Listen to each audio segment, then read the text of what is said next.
not everything, ladies and gentlemen. We have leaders, but we mustn't forget our talents, all the generations in the workforce. My key tips, how to motivate and retain all of the generations in the workforce: no need to be scared, but we just need to be adaptable to our newcomers and more flexible in terms of our leadership style in the future.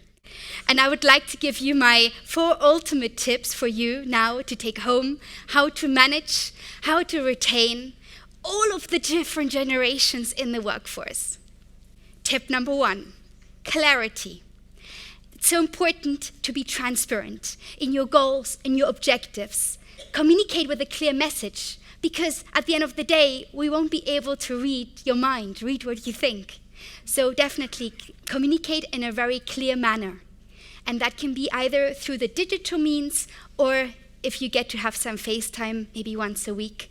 Depends on your organization, how flexible they are in terms of the whole virtual working environment.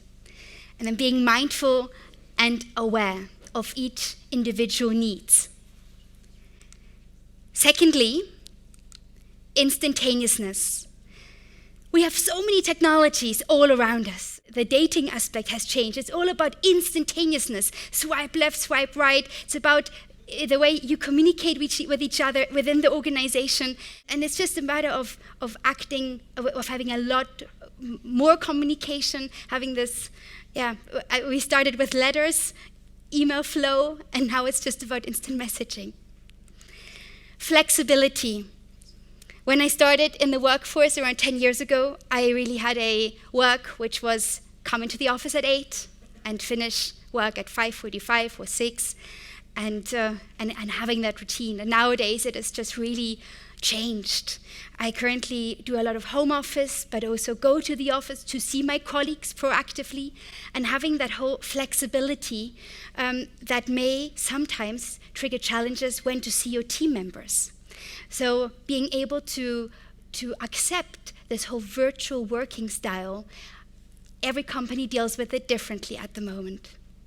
And number 4, leading versus managing.